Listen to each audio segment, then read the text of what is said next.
A professora Marilena Chauí sofreu um acidente, ela já está bem, mas ela sofreu um acidente, ela não vai poder vir hoje. Então, vai ter uma conversa, vai ser uma aula do Safatli, conduzida pelo Lindener Pareto.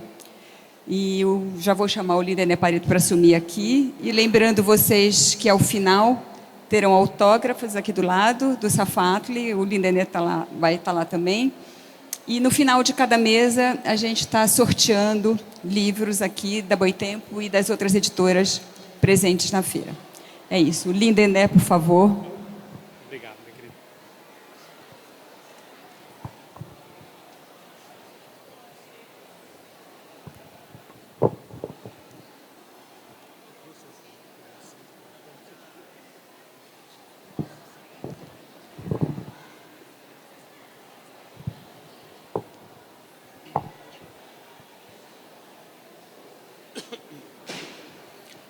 Bom, olá, tudo bem? Boa tarde para todo mundo que está aí.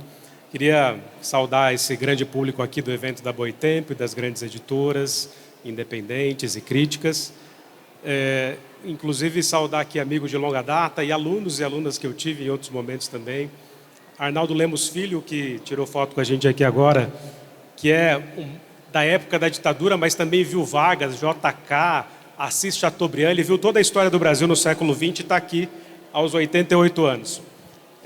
Gente, sem mais delongas, eu sou o Lindener Pareto, historiador, eu sou professor de História de longa data e também apresento no Instituto Conhecimento Liberta um programa de divulgação de história, o Provocação Histórica, onde eu pude entrevistar já mais de 220 pessoas, entre outras, o nosso convidado especialíssimo aqui, Vladimir Safatli, e que na época falou sobre a morte da esquerda, e tenho a alegria de hoje poder fazer aqui essa mediação, apresentando a vocês aqui o nosso filósofo público, né, Vladimir Safatli.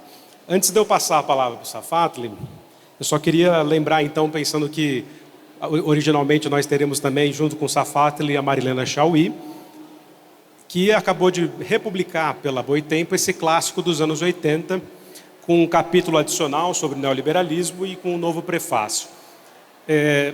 Já que ela não conseguiu vir, assistam no canal da Boitempo a live de lançamento dessa nova edição, que eu pude mediar também junto com o Mauro Iazzi. E a Marilena Chauí, inclusive, nessa live, começa a falar da inteligência artificial e, de repente, a Alexa começa a tocar no fundo. E aí ela começa a dar risada, desses momentos memoráveis. Então, é uma alegria poder também falar do livro dela. E nesse ensejo, como grande filósofa brasileira paradigmática, também o nosso filósofo Vladimir Safatli, com Cinismo e Falência da Crítica, que foi reeditado também, que é originalmente de 2008. Tá? Enfim, é uma alegria imensa para mim, agradeço a Boitempo poder apresentar aqui o Safatli, e dizer que, tanto quanto Marilena Chauí, lá atrás, em 2002, que na USP fez parte de uma greve estudantil, onde ela, Antônio Cândido, Aziz Absaber, de mãos dadas, foram até a reitoria, junto com os estudantes, reivindicarmos mais vagas de docentes naquela universidade. E, tantos anos depois, pude também travar contato com um desses intelectuais públicos, que, tanto quanto Marilena, rearranjam a ordem do discurso e põem tudo no lugar no sentido da boa crítica. Esse intérprete, portanto, do Brasil, da filosofia, com o que há de melhor, evidentemente, na história da filosofia, mas também com a devida crítica, digamos, decolonial. Então, sem mais delongas, eu tenho a alegria de passar a palavra para o nosso querido Vladimir Safatli, filósofo, professor da Universidade de São Paulo, psicanalista e estudioso do que interessa na boa teoria crítica. Uma salva de palmas para o nosso Vladimir.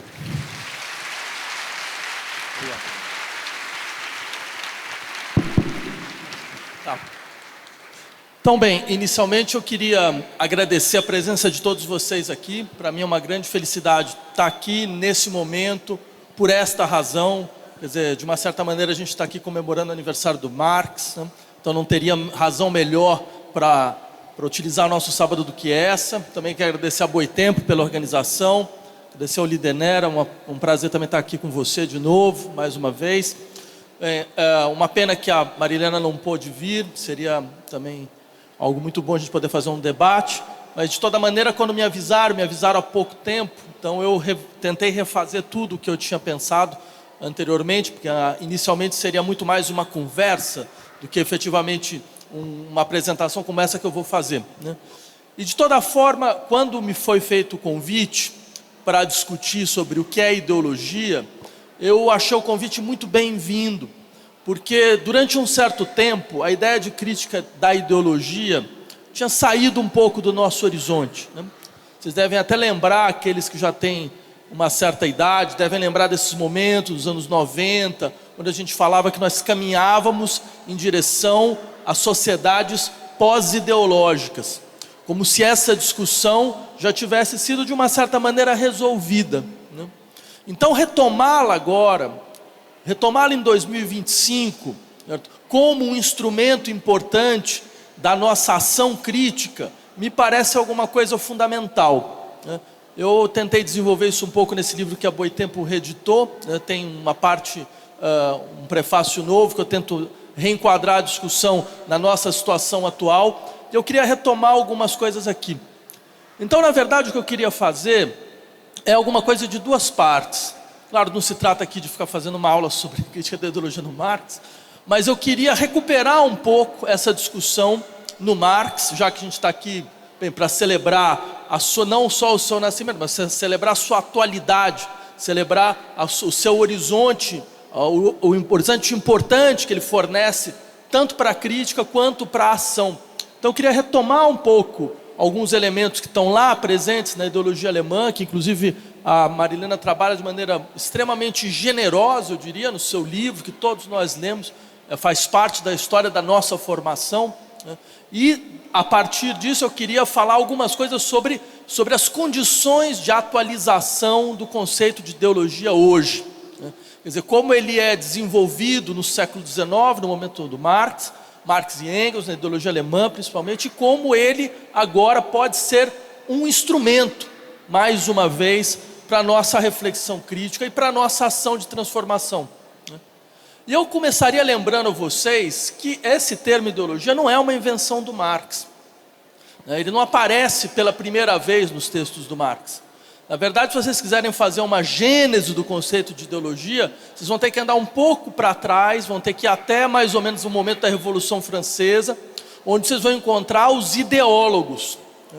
Por exemplo, Destutt-Tracy, Cabanis, né? Que eram aqueles que queriam, imbuídos do espírito do iluminismo, imbuídos do desejo de esclarecimento, de que os sujeitos sejam capazes então de compreender a partir de si mesmo aquilo que as sociedades estabelecem como normas, regras e leis que devem ter validade, né? Então, a partir disso, eles vão tentar desenvolver uma espécie de teoria da produção das ideias, uma teoria geral da produção das ideias. Essa era a primeira ideia do conceito de ideologia. E essa teoria geral da produção das ideias, ela tinha uma perspectiva materialista muito clara. Muitos eram influenciados por um filósofo francês importante chamado Condillac, que tentava entender, afinal de contas, como nossa memória, como as nossas imagens mentais, como os nossos conceitos nasciam de experiências vinculadas à dinâmica empírico-sensorial. Então a ideia era um materialismo, mas era um materialismo empiricista. Como que na experiência mesmo dos nossos contatos, das nossas percepções, das nossas interações sensoriais e sensíveis, se produz as ideias. E isto para eles era uma coisa importante, porque era uma maneira de explicar, afinal de contas, a gênese daquilo que a gente queria tomar por incondicional e universal. Mostrar a gênese concreta, mostrar a gênese empírica, né? Lembraria para vocês, um desses ideólogos era o Cabanis. Cabanis era um psiquiatra. Então, quer dizer, que era uma das figuras importantes da psiquiatria do começo do século XIX, porque tratava-se, na verdade, de pensar não só como as ideias são formadas, mas como elas são distorcidas, elas são desviadas, o que acontece dentro desse processo. Bem, o Marx e o Engels, quando eles recuperam o termo, eles sabem dessa história toda. Eles têm essa história em vista. Só que eles querem fazer uma inflexão. E essa inflexão, ela é enorme, ela é muito importante. Ela funda um horizonte crítico definitivo. Ela funda o horizonte crítico porque eu sugeriria a vocês, se a gente quiser entender um dos eixos fundamentais da experiência intelectual do Marx, a gente tem que começar a se perguntar quais são as modalidades, quais os modelos de crítica ele consegue colocar em circulação. Existem pelo menos 4 modelos de críticas que estão presentes nos textos do Marx. Uma delas é essa que a gente entende, a crítica da ideologia, que é basicamente uma crítica que é compreendida como a explicitação dos nexos entre formas de pensamento e estruturas materiais de produção. Eu vou tentar explicar que essas formas de pensamento, essas imagens do pensamento, certo? Essas estruturas simbólicas que nós organizamos, seja no ponto de vista no campo da moral, seja no campo da religião, seja no campo da metafísica, seja no campo da ciência, certo? Elas não são simplesmente interações imediatas entre as nossas tentativas de saber e o mundo tal como ele existe. Na verdade, elas são resultados de um processo vinculado às dinâmicas materiais de reprodução da sociedade. E é isso que é importante descrever. Então daí essa ideia que, na verdade, o que acontece, e aí um primeiro elemento importante da crítica da ideologia, é que nós perdemos este nexo. Nós não conseguimos mais enxergar esse nexo, porque ocorre uma espécie de inversão. E a ideia da crítica, da crítica como explicitação destas inversões, ela é fundamental. Inversão entre o quê? Inversão entre causa e efeito, inversão entre produtor e produto, inversão entre sujeito e predicado, ou seja, tudo se passa como se o produto tivesse autonomia em relação ao produtor, como se o efeito tivesse autonomia em relação à causa. E ele aparece como uma entidade à parte. Então nossas concepções, nossa maneira de pensar, nossa linguagem, nossa estrutura de pensamento, a estrutura da nossa linguagem, parece não ter história nenhuma. E mais, parece não ter interesse nenhum. Parece ser neutra. E essa é uma ideia muito importante, porque na verdade o que o Marx está insistindo é o horizonte de constituição da nossa experiência, ele é interessado. Ele é interessado no sentido de que ele representa interesses vinculados a classes definidas. Ou seja, eles não são universais, eles não são ahistóricos. A sua história define, determina, explicita, afinal de contas, qual é a condição, quais são os sujeitos que estão efetivamente desenvolvendo esse processo. Então essa é uma primeira ideia que, se vocês podem imaginar, ela vai ter uma força muito grande no interior mesmo do que a gente vai entender por crítica a partir de então. Mas aí vem uma segunda questão interessante. É mais ou menos o seguinte: por que eu faria isso? Por que eu tentaria explicitar como a minha linguagem, como a minha forma de pensamento, certo? Como a minha forma de experiência, como as condições para a minha experiência, elas, na verdade, elas preservam estruturas materiais de reprodução social. Elas estão a serviço da preservação de estruturas materiais de reprodução social. Por que eu vou fazer uma reflexão crítica a esse respeito? A única resposta possível é porque esta forma de pensamento me faz sofrer. Essa forma de pensamento, ela é a concretização de uma dinâmica de sofrimento social. A maneira com que isso não é só um problema, veja, de teoria do conhecimento, como se forma as estruturas do nosso conhecimento. Não é só um problema da consciência cognitiva, como que a estrutura cognitiva da consciência é historicamente definida, como a maneira como eu organizo minha imaginação, como eu organizo minha atenção, como eu organizo minha percepção, como eu organizo minha sensação, elas são todas historicamente construídas. Eu não tenho o mesmo tipo de percepção em uma forma social de produção e em outra forma social de produção. Eu não junto as coisas da mesma maneira, eu não faço conexões, eu não penso da mesma forma, eu não vivo da mesma forma. Tem uma forma de vida que se impõe a mim como absolutamente natural e completamente intransponível. Bem, a única razão pela qual eu vou tentar então tomar distância dessa forma de vida que me naturalizou, é que ela me faz sofrer.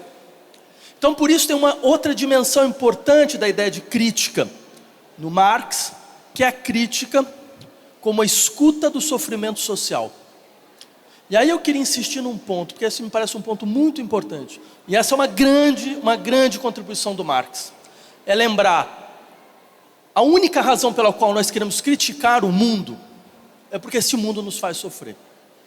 Então ouvir este sofrimento é a primeira condição do pensamento crítico. O pensamento crítico, antes de qualquer coisa, ele tem que se organizar como a escuta do sofrimento social. E o Marx desenvolve um conceito para falar desse sofrimento social, de como as relações de trabalho nos fazem sofrer, como as relações com a linguagem nos fazem sofrer, certo? Ele dá um nome para esse tipo de sofrimento, que é alienação. Todos vocês, aqueles que já leram Marx, que conhecem um pouco da bibliografia do debate marxista, sabem muito bem como esse conceito foi, em larga medida, durante um certo tempo, recusado como um conceito do jovem Marx, como um conceito que, afinal de contas, não dava conta daquilo que era a grande contribuição do Marx. Eu tenderia a ler de uma maneira completamente diferente. Eu acho que perdendo esta dimensão, perde-se uma dimensão fundamental da crítica, que é a crítica como a escuta do sofrimento social. A gente precisa de um diagnóstico social, né? Para poder conseguir, de uma certa maneira, fazer com que a crítica circule num campo maior da sociedade. Porque quando você fala isso, a sociedade sente. Você fala, não, a gente entrou num processo de alienação, no qual a gente se perde. Eu faço uma ação no qual eu não me vejo mais, uma ação no qual não tem nenhum sentido. Eu falo uma linguagem no qual eu não me encontro. Tem algo em mim que não consegue se expressar sobre a forma mais estabelecida da linguagem, que procura suas margens, seus intertícios, suas colisões. Então, essa dimensão, ela é constituinte da experiência de uma crítica da ideologia. Por isso que eu faço crítica da ideologia, como Marx diz. Por isso que é necessário fazer, para mostrar como houve uma inversão que colocou aquele que produz para fora do seu produto, que fez com que as nossas imagens do pensamento aparecessem como completamente ahistóricas, como dadas universalmente, mesmo que em outras sociedades, pense-se de outra forma, mas essas outras sociedades devem ser arcaicas, elas devem ser atrasadas, porque todas vão acabar pensando como nós, né? Então, ou seja, nesse sentido, há um dado interessante: a forma do pensamento é uma questão política. Mas essa seja uma coisa interessante que a crítica da ideologia nos lembra. A forma do pensamento é um problema político. O problema político não é só um problema de redistribuição de riqueza, para quem vai o objeto que foi trabalhado, como é que eu faço essa partilha dos objetos do trabalho. Não, há uma questão muito mais importante, que consiste em dizer, isso não é abstrato, isso não é uma história de professor de filosofia. Não, esse é um dos elementos pelos quais, inclusive, nós lutamos que nós estamos a lutar.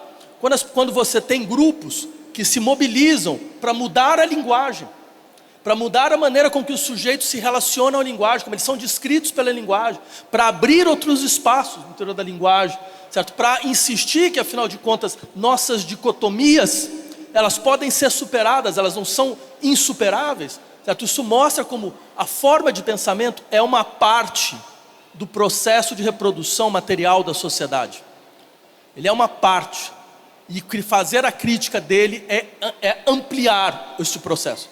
Só para fechar esse momento, eu lembraria a vocês, tem uma discussão muito interessante que acontece mais ou menos nos anos 30 da União Soviética, né, que envolve o Stalin, né?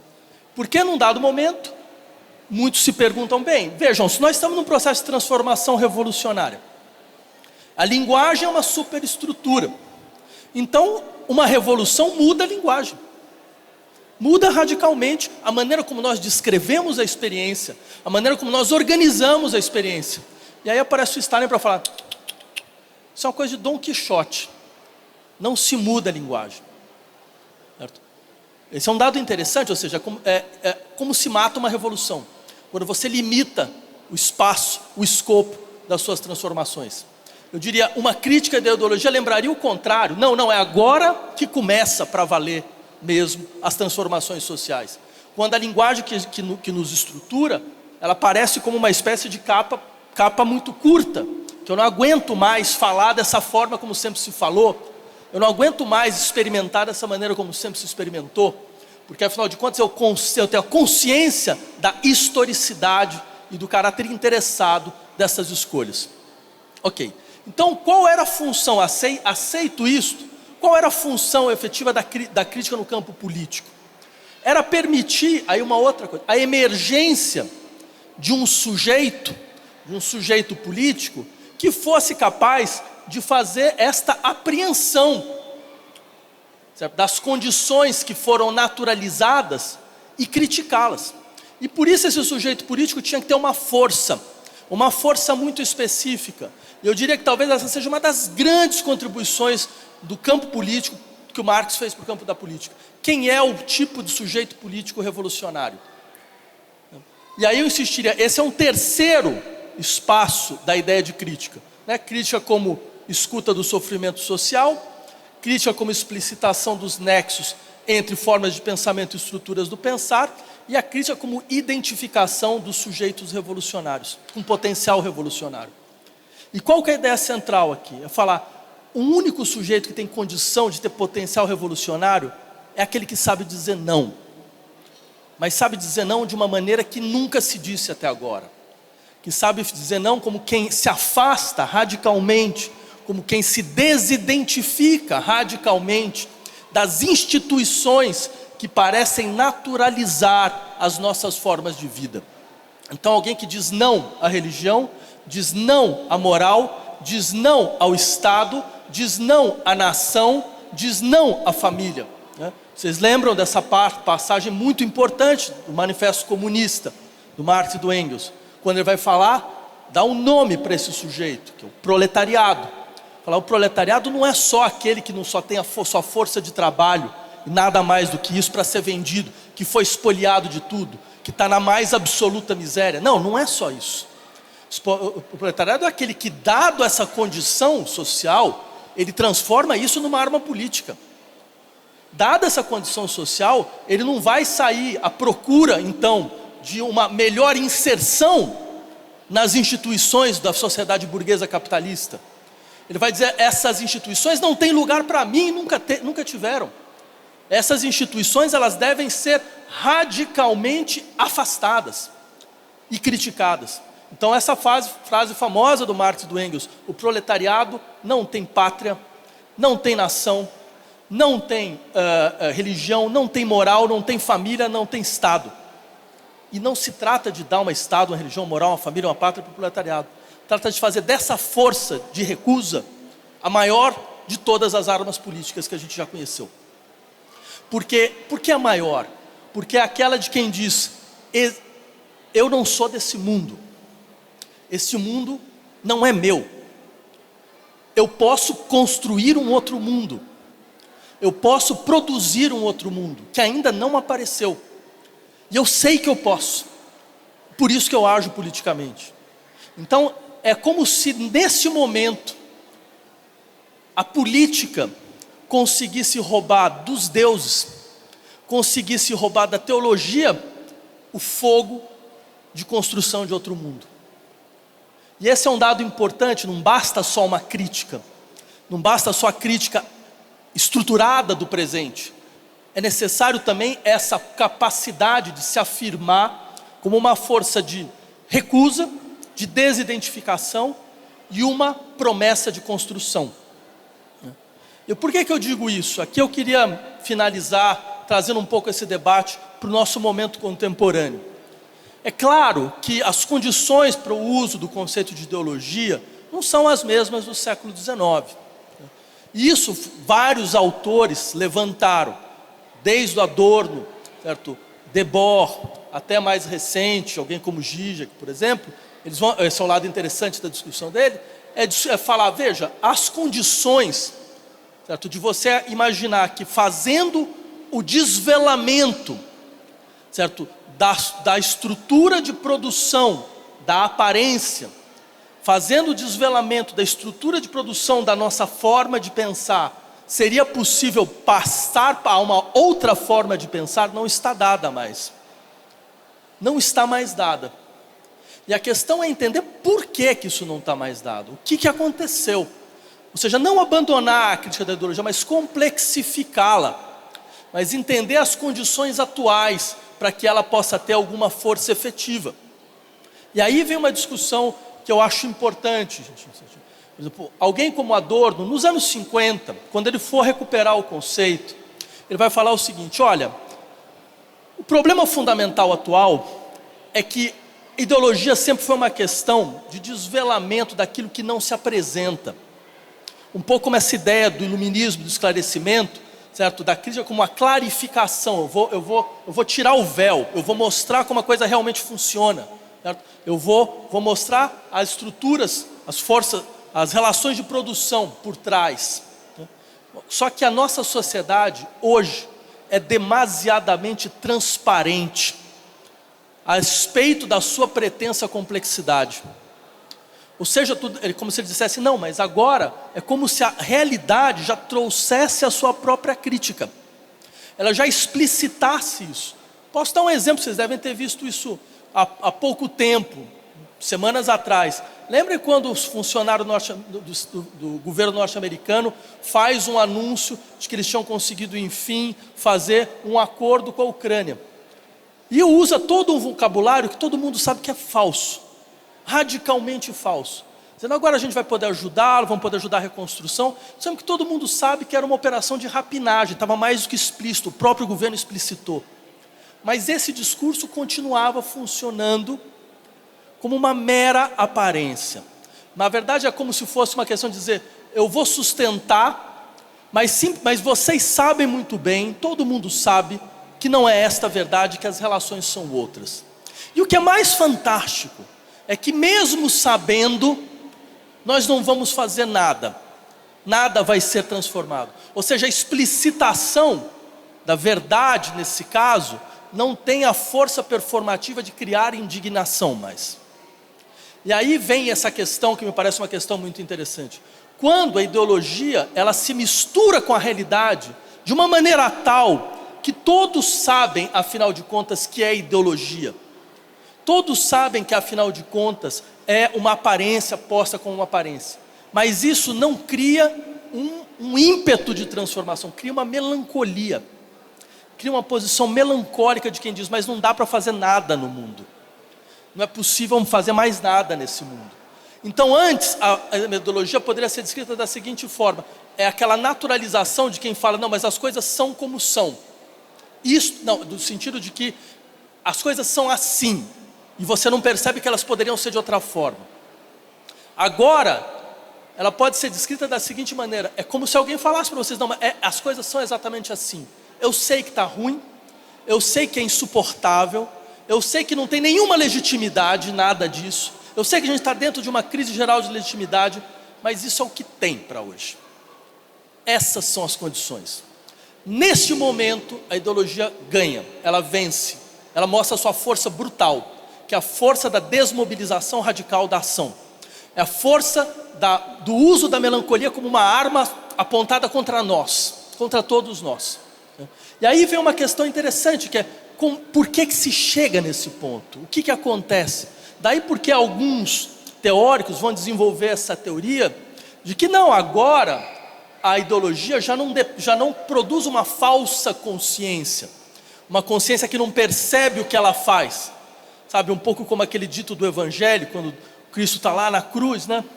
Aí ele fala: não, Deus, perdoai porque eles não sabem o que fazem. Porque essa frase o Marx recupera. Fala, quer dizer, não é mais isso. Então não adianta tentar falar e explicitar. Na verdade o que acontece é outra coisa. Eles sabem muito bem como a coisa funciona, mas daí não se desdobra mais ação alguma de transformação. Se desdobra uma adaptação cínica ao existente. Daí porque não se trata de uma falsa consciência, mas de uma falsa consciência esclarecida. E você já deve ter percebido isso em várias situações. Aí eu só terminaria dizendo o seguinte: por que isso é importante hoje? É importante relembrar isso. Porque a gente está nos acostumando a entender esses processos de ascensão de novos autoritarismos, de novas versões do fascismo, como regressões sociais. Percebem? Como se a gente estivesse diante de uma grande regressão. E o que significa essa grande regressão? Então você tem essas pessoas que pensam mal. Sabe, pensam mal por quê? Porque afinal de contas elas se deixam crer em fake news. São essas pessoas obscurantistas. São essas pessoas que elas têm um problema cognitivo. Ou talvez elas tenham um problema psicológico. Elas são todas ressentidas. Elas são todas frustradas. Suas ações são explicitações de frustração e ressentimento. Ou elas têm um problema moral. Elas são todas marcadas pelo ódio, né? Então, afinal de contas, é só discurso de ódio. Você percebe? São todas figuras da irracionalidade. São explicitações de alguma irracionalidade que joga a sociedade numa dinâmica regressiva. E é claro que talvez uma parte do problema seja a nossa explicação. Talvez essa explicação não seja uma explicação real, não seja uma explicação boa. Não, nós não estamos diante de pessoas que acreditam em terra plana. Não, ninguém acredita em terra plana. Na verdade, isso é só uma arma que se aponta contra algumas autoridades constituídas. Como um adolescente que diz: olha só, eu posso acreditar até na coisa mais absurda, só para eu tirar a tua autoridade. Então ninguém aqui está fazendo o papel de estúpido. Ninguém é obscurantista. A questão é outra, completamente diferente. A questão é como se eles falassem: mas este é um mundo que tem. Não tem como mexer. Não tem como mudar. E não adianta, eu vou inventar todas as teorias possíveis para eu justificar para mim mesmo que eu não vou mudar nada. Que eu quero assim como é. Porque não tem alternativa, né? Não tem outro lugar para ir. Não tem outro horizonte, não tem um horizonte posto de transformação.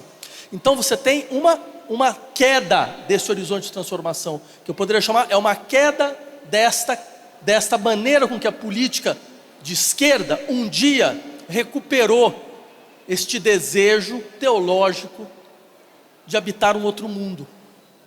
E como ela foi se limitando, quando ela esqueceu esse desejo, ela foi se limitando a ser uma gestionária do nada, uma gestionária de crises, uma gestionária de catástrofes, que é uma outra maneira de você falar: olha, mas não tem outro horizonte, é esse aqui. O resto é infantilismo, o resto é coisa de infantil, o resto é discurso de centro acadêmico. Então é claro, nesse horizonte, a ideologia se reconstitui na sua força mais brutal. Então o que cabe a nós, que queremos ainda continuar a sustentar esta dinâmica crítica?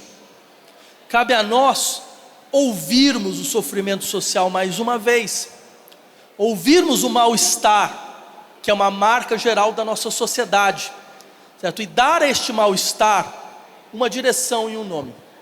Era isso, muito obrigado.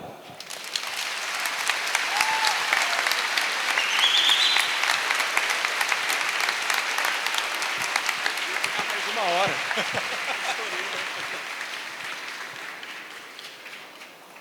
Bom, eu falei para ele agora aqui que dava para ficar mais uma hora ouvindo, que ninguém levantaria certamente.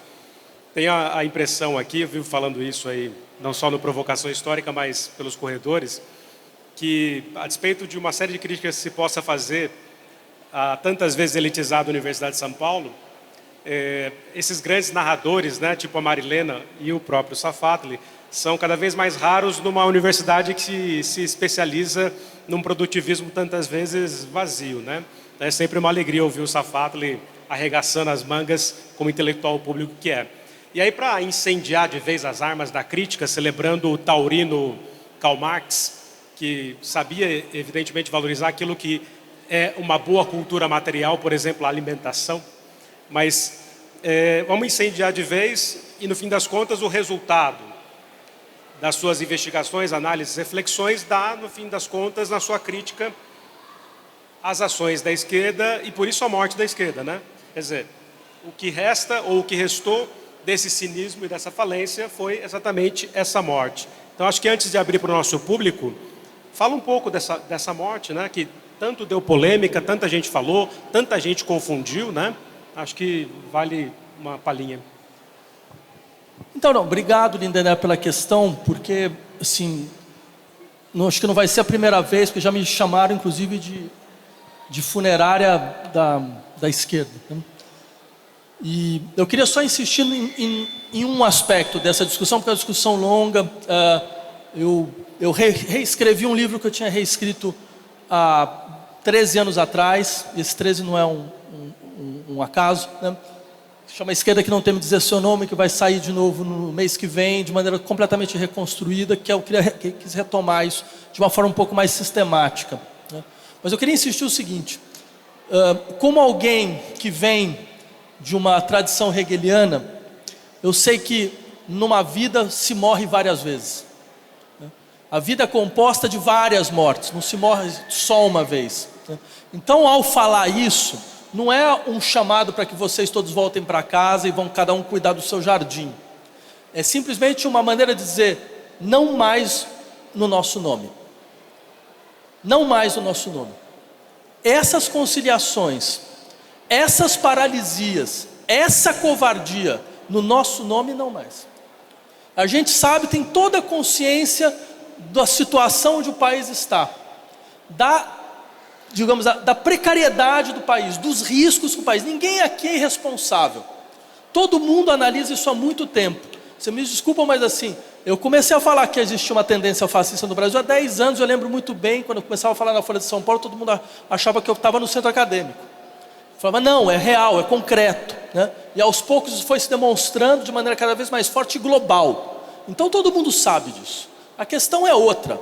A questão é o quanto nós contribuímos para que essa situação se tornasse irreversível. Qual foi a nossa contribuição? Isso não é um exercício masoquista, de autoconstrição. Não, é um desejo de não continuar fazendo os mesmos erros. É uma crença muito maior do que o pretenso otimismo deles, que é uma crença de que não, a gente consegue fazer muito mais do que a gente já fez. A condição de não ficar repetindo o que não deve ser feito. A condição de não imaginar que, afinal de contas, a nossa função seja ser gestor das crises terminais do capitalismo. Porque essas crises não têm como serem geridas. Não há gestão possível para essas crises. Não há governo possível para essas crises. O que diz a extrema-direita? O que diz o fascismo nacional? Ele diz uma verdade. E eu tenderia a falar para vocês: vocês querem entender os nossos inimigos? Parem de achar que eles são idiotas. Parem de achar que eles são estúpidos. E comecem a imaginar onde eles têm, por que eles têm força. Eles têm força porque eles dizem alguma verdade. Que verdade eles estão dizendo? Vamos analisar as coisas assim, numa batalha de verdade, uma batalha real. Você não pode desqualificar teu inimigo em hipótese alguma. Se eles estão ganhando é porque eles não são estúpidos. Estúpido é a gente que está perdendo, não? Então eu diria, eles têm uma proposição realista muito clara. Eles têm uma visão realista das coisas. Eles dizem mais ou menos o seguinte: não há sociedade para todo mundo. Não há sociedade para todos. Isso está mais que evidente. A crise econômica mostra isso, a crise ecológica mostra isso. Não tem espaço para todo mundo. Então a questão, só que aí qual é a consequência que eles tiram? A questão é: onde é que você quer estar? Você quer estar naqueles que vão sobreviver ou você quer estar naqueles que vão ser deixados para trás? Você quer ficar aqui reclamando, não sei o quê, porque não tem solidariedade, não tem nada disso mesmo não, entendeu? Então a cada um por si, é uma guerra de todos contra todos, entendeu? Onde você quer estar? Ou seja, o discurso é realista. Realista. E contra esse discurso, nós ainda não conseguimos construir uma alternativa crível. Porque a nossa alternativa seria dizer: é verdade, não há sociedade para todos. Pelo menos agora, até agora. Então essa sociedade que a gente criou, ela tem que desaparecer. Ela tem que ser radicalmente recusada. Ela tem que ser reconstruída nas suas bases. Ela tem que ser remontada. E a gente tem a força de transformação dessa sociedade. A gente consegue remontá-la. Nós não vamos nos adaptar ao pior. Não esperem que nós nos adaptemos ao pior. Mas eu pergunto a vocês: quando que nós falamos isso em alta e boa voz, sem que a própria esquerda comece a dizer: não, não é bem assim? Sem que a própria esquerda comece a nos olhar e falar: não, mas não tem condição. Mas tem negociação com o Centrão, né? Ou seja, o Brasil é a maior fronteira de devastação ecológica do mundo. Eu estava vendo um número de 1970 a 2021, nós devastamos 3 milhões de quilômetros quadrados. 3 milhões de quilômetros. Tem que ser muito bom para fazer um negócio desse. 3 milhões de quilômetros quadrados destruídos em 50 anos. Não há nenhum país no mundo que tenha feito isso. E qual é a nossa mais importante preocupação? Como negociar com a Arthur Lira? Francamente, você percebe? Quer dizer, numa situação como essa, o tamanho da consolidação do problema e o tamanho da resposta é completamente desproporcional. Você esperava, por exemplo, de nós, já que nós estamos em última instância no poder, certo? Que você, diante de uma situação como essa, entendesse imediatamente a urgência, colocasse a urgência como um elemento fundamental para a nossa ação, mobilizasse a sociedade, dizendo, veja só, não vai haver sociedade daqui a 50 anos, isso não é um delírio, certo?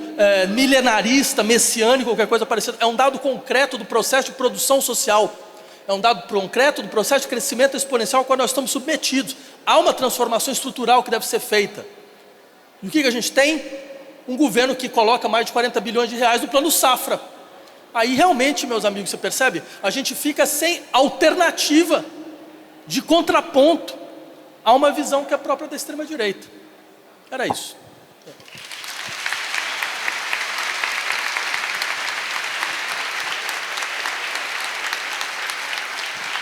Vamos abrir uma questão do público? Sensacional, né, minha gente? Festa lindíssima e essa rebeldia indignada aqui também está lá em Ideologia de Marilena e está nessa historicidade que o Safatli explica aqui da própria contra-ideologia, né? Eu vou aqui abrir para o nosso público, fazer pelo menos 2 questões para o Safatli responder. Eu prometi ao Arnaldo Lemos, que conheceu toda a história do século XX no Brasil, de Assis a Chateaubriand, a JK, que ele faria esse professor de sociologia, 88 anos na sala de aula ainda.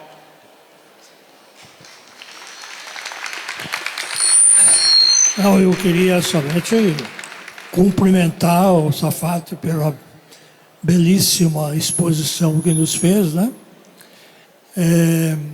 Essa questão da ideologia me faz lembrar o seguinte: por que eu acho que você já respondeu, né? Por que há o obscurecimento? Por que o trabalhador pode até saber que é explorado pela mais-valia e por que ele naturaliza isso, né? Por que nós não temos capacidade de ver que nada disso é natural, normal, mas é um produto histórico?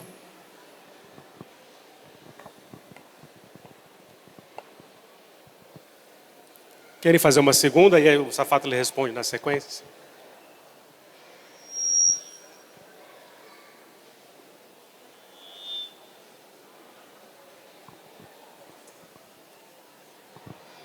Boa tarde, meu nome é Ofélia e eu queria fazer a seguinte colocação. A hora que o professor falou que faz esses acordos com o Centrão, né? O que eu vejo na esquerda, posso estar errada aí, o senhor pode me explicar melhor, lógico. A esquerda, ela não se coloca mais como antissistema. E a direita se colocou como antissistema. Embora a gente saiba que eles são o sistema, mas eles se colocam como antissistema. Foi assim que Bolsonaro se colocou. E aí a esquerda, ou ela se volta agora à esquerda, ou não vai ter mais jeito, eu acho. Porque ficar cada vez mais centro-direita, eu concordo com o professor, é a morte da esquerda. Então, nós temos que nos colocarmos como antissistema, né? Embora a gente esteja no governo, mas contra esse sistema imperialista, né, que está aí, a esquerda tem que se colocar. E uma coisa que eu tenho visto dentro da própria esquerda, as pautas identitárias, elas são extremamente importantes. Mas eu vejo assim, a nossa luta da esquerda é contra o quê? A gente luta contra quem? contra um sistema neoliberal, imperialista, capitalista, representado hoje pelos Estados Unidos da América do Norte. Então, a nossa luta, ela é majoritariamente ou prioritariamente de classes, né? As pautas identitárias, elas estão dentro dessa luta de classe, porque a gente luta contra o capital, que está aí, né? Contra o imperialismo. Então, o que eu acho, além de a gente ter que voltar para a esquerda, é a gente também pensar no coletivo. A luta, ela é coletiva. Nós temos que ter, na esquerda, não falo união, mas unidade. Então, a gente tem que deixar certas lutas abaixo um pouco, em segundo plano, né? E a gente se unir, ter uma unidade para poder enfrentar o capitalismo. Porque eu vejo que o imperialismo ele não está aí preocupado com certas especificidades nossas, né? Então, são essas duas coisas que eu queria colocar. Obrigado. Não, obrigado pelas perguntas, acho que são perguntas muito importantes. Queria então primeiro começar primeiro pela sua. Você pergunta, bem, mesmo que a classe trabalhadora tenha consciência da sua espoliação, ela não age mais contra ela. Por quê? Teria várias maneiras de responder isso, mas a minha tendência seria responder da seguinte forma. Porque nós não temos mais linguagem. Nós não temos mais uma linguagem que seja capaz de expressar realmente a nossa força de construir outra estrutura de relações sociais. Quer dizer, até a linguagem da esquerda está sendo colonizada pelos seus próprios inimigos. E eu acho isso muito importante. Por exemplo, uma classe trabalhadora que tem consciência da sua espoliação e não se transforma a sua indignação em força política de transformação, em ação política, ela faz isso quando ela não vê mais nenhuma relação de solidariedade para que possa impulsioná-la às suas lutas. Porque a luta, ela exige que você não lute sozinho, que você entende que se você partir para frente, vão vir vários outros atrás de você. Então você precisa de redes de solidariedade muito bem constituídas, seja em territórios, seja em estruturas de organização política, coisas dessa natureza. Mas para isso, é importante que a ideia de solidariedade ela tenha uma realidade concreta dentro dos processos de luta. Mas como é possível você apelar à solidariedade? Só para dar um exemplo que eu costumo fazer, se até no campo nosso, quando a gente vai começar a discutir diagnóstico social, a gente fala, não, mas a esquerda também tem que saber lidar com o desejo de empreendedorismo das pessoas. Como se houvesse um desejo de se vender, como se houvesse um desejo de estar precarizado, como se houvesse um desejo de vulnerabilidade. Mas na verdade o que acontece numa situação como essa? Quando isto vem, isso significa, entre outras coisas, que a gente está dizendo, olha, nós naturalizamos essa ideia de que é cada um por si, que todo mundo é competidor de todo mundo está concorrendo com todo mundo. Nós naturalizamos, então não tem mais nada a não ser essa alternativa. Então mesmo que você esteja indignado, você aceita cinicamente o que existe. Você percebe? Porque caiu essa linguagem de projeção de futuro. Ela caiu radicalmente. Por isso que eu acho importante a luta política, é um negócio que se dá em várias distâncias. Se dá lá na frente e se dá aqui também.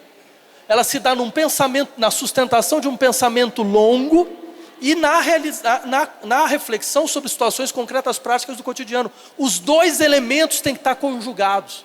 Se um desaparece, o outro vira uma gestão inócua do existente. Se só tem esse e não tem nada aqui, ela vira uma coisa completamente distante da possibilidade de mobilização das pessoas. Essa articulação nós perdemos.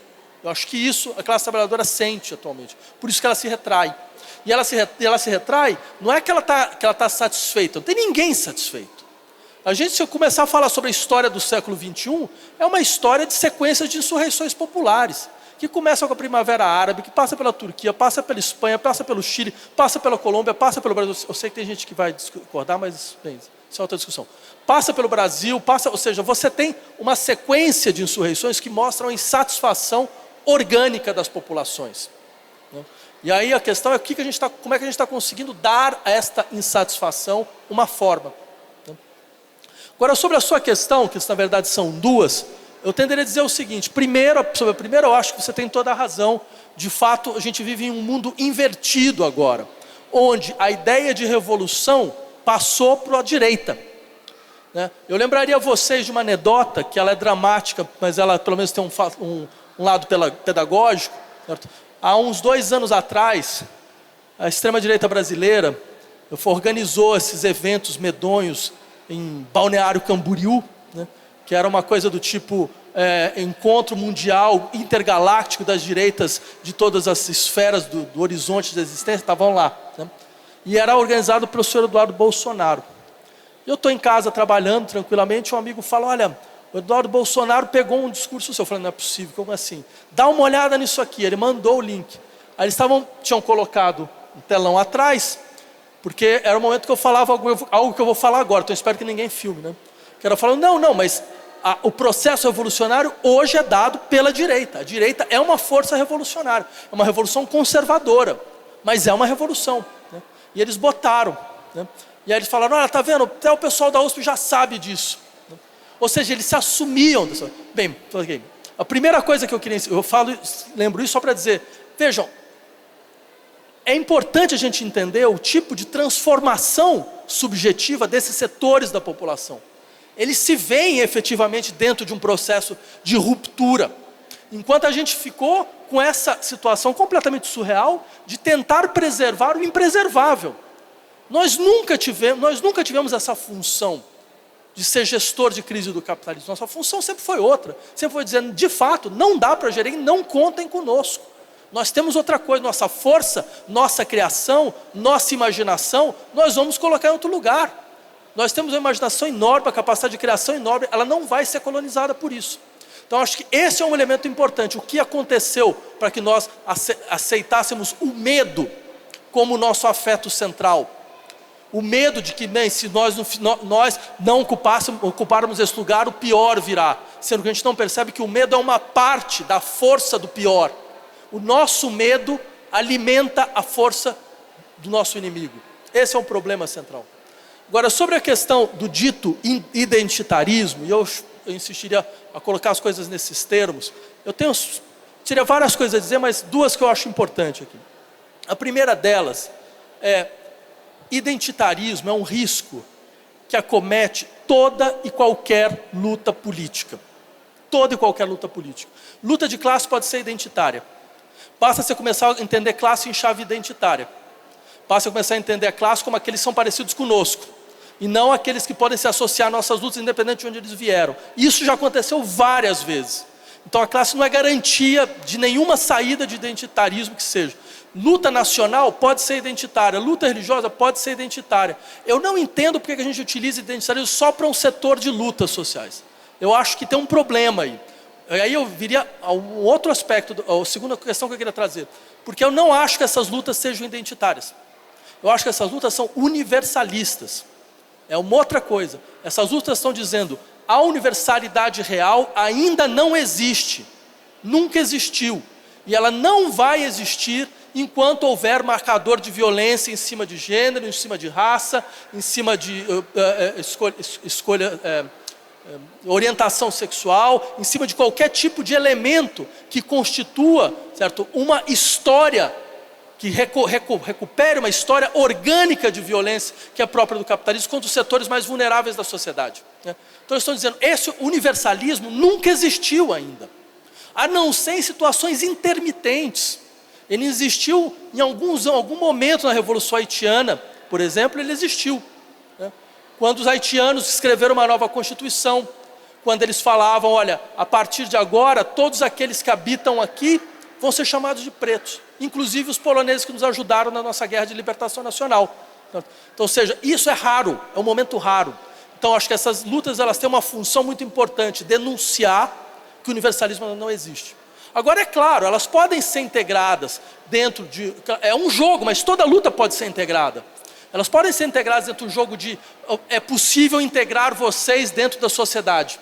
É possível, dando compensações simbólicas, e integrando um setor muito pequeno desses grupos, certo? Fazer com que o resto do grupo imagine que tem lugar para todo mundo dentro dessa sociedade. Claro que tem isso, claro que você tem uma digressão liberal dessas lutas, como tem em todas as lutas, né? Então acho que a gente precisa, na verdade, conseguir liberar essas lutas dessas digressões neoliberais e fazer uma aliança no seu aspecto mais universalista, diria. Mas de universalismo por vir. Eu só terminaria lembrando o seguinte, porque afinal de contas, a gente pode descrever esse processo com uma seguinte metáfora. Imagina que você tem um edifício que foi mal construído.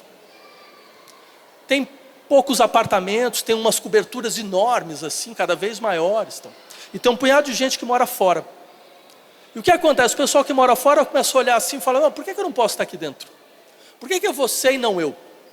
Por que é você na cobertura, por que eu não posso estar na cobertura? É uma maneira que você tem, efetivamente, de descrever uma situação. Mas você também tem uma outra maneira, que é dizer mais ou menos o seguinte, que é olhar para o edifício e falar, olha, isso aqui está tudo errado. Vamos botar o edifício abaixo. Vamos criar um outro edifício, com mais apartamentos, sem cobertura, todos os apartamentos do mesmo tamanho e vai dar para colocar todo mundo. Essa segunda alternativa saiu do horizonte da esquerda. E esse é o nosso problema. Era isso.